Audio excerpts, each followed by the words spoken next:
একটা বিয়ে বাড়িতে গিয়ে যদি এমন খাওয়া দাওয়া পাও তাহলে সব ডায়েট ভুলে যেতে হবে। আজকে আমরা দুই মামু মিলে চলে এসেছি রেজিনগরের সুমন মার্বেলে সুমন ভাইয়ের বিয়েতে। আর এখানে এসে যা দেখলাম একদম অন্য লেভেল। বিয়ের গেটে ঢুকতেই চোখে পড়লো দারুণ ডেকোরেশন। আর এই বিয়ের স্টার্টারে দেখলাম গোপাল ভাঁড় দাঁড়িয়ে আছে জিলেপি নেওয়ার জন্য। তো তারপরে এখানে রাজু মামুকে পাঠিয়ে দিলাম জিলাপি নিয়ে আসতে। আর দেখতেই পাচ্ছ জিলাপি, গরম গরম জিলাপি ভাই আমার দারুণ ফেভারেট। তোমরা নিশ্চয়ই জানো যারা আমার ভিডিও দেখো আমার জিলাপি কতটা ফেভারেট। জিলাপি খেতে খেতে দেখলাম এখানে মন সরকার, বহরমপুরের বিখ্যাত ইউটিউবার বলতে পারো, সেও চলে এসেছে এই বিয়ে অ্যাটেন্ড করতে। এরপরে নিয়ে নিলাম এখানে একটা সফট ড্রিঙ্কস। আর ওইদিকে ছিল অনেক মকটেলের আইটেম।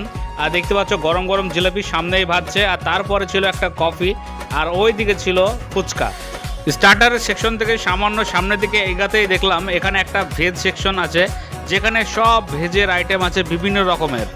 ভেজের আইটেম সব এখনই একবারে খাওয়া যাবে না, কারণ এখনো মেন কোর্স বাকি। তো সেই কারণে এখান থেকে আমাদের পছন্দ মতো কিছু পনিরের আইটেম আর বেবিকর্ন নিয়ে নিলাম। এখানে আমার সব থেকে দারুণ লাগলো বেবিকর্ন। আর দারুণ ভাই বানিয়েছে, যারা বানিয়েছে ভিডিওটি যদি দেখে থাকো অবশ্যই তোমরা কমেন্ট করো, নেক্সট টাইম তোমাদেরকে ইভেন্টে বলবো। লাইটিং ফুল আর পুরো সেট আপ এত সুন্দর ছিল যে দেখে মনে হচ্ছিল সিনেমার কোনো সেট আপে চলে এসেছি। এই সামনে দেখতে পাচ্ছ সুমন ভাই, যার ডাকে বেলডাঙ্গা থেকে রেজিনগরে ছুটে এসেছি। স্টার্টারের কফি সেকশনে এসে এক কাপ কফির চুমুক মারতেই শুরু হলো বাজি ফাটা। পুরো আকাশ রঙিন হয়ে গেল, বিয়ের আনন্দটা তখন যেন দ্বিগুণ হয়ে গেল। আর এখানে সুমন ভাই শুরু করলো এই বাজি ফাটানোর পর্ব। এই ধরনের আতশবাজিকে অনেক গ্রামে কদম গাছও বলে। এখানে দেখতে পাচ্ছ গ্রামেরও অনেক লোক চলে এসে এই আতশবাজি দেখতে, চারি সাইডে ভর্তি। আর এখানকার উল্লাসটা জাস্ট তোমরা দেখো।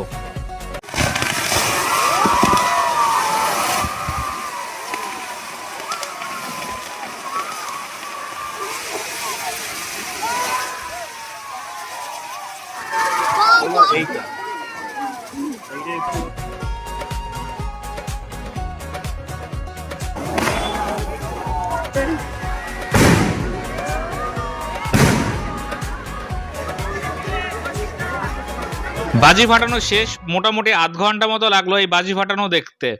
রাতও অনেক হয়েছে, সেই কারণে সবাই মিলে ভাবলাম এবার মেন কোর্সটা সেরে বাড়ি ফিরবো। আর এখানে এসে দেখি কোয়েল আর মন খেতে অলরেডি বসে পড়েছে। আর আমরাই বা কেন বাকি থাকবো, আমরাও বসে পড়লাম মেন কোর্স ফিনিশ করতে।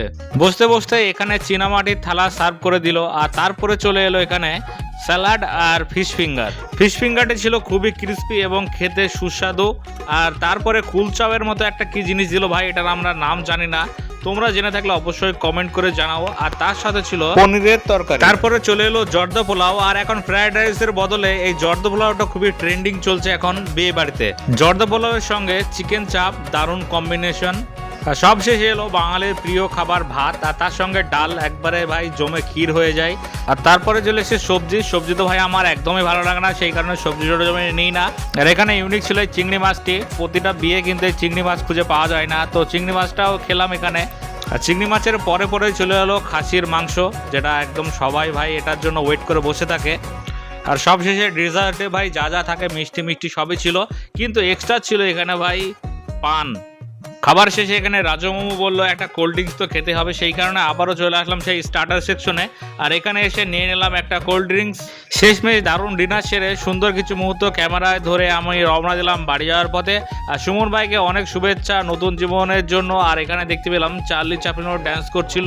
এইরকম বিয়ে বাড়ির ভোজের ব্লগ যদি তোমাদের ভালো লাগে অবশ্যই তোমরা লাইক করো আর কমেন্ট করে জানিও। তো আজকের মতো টাটা, বাই বাই, সবাই ভালো থেকো।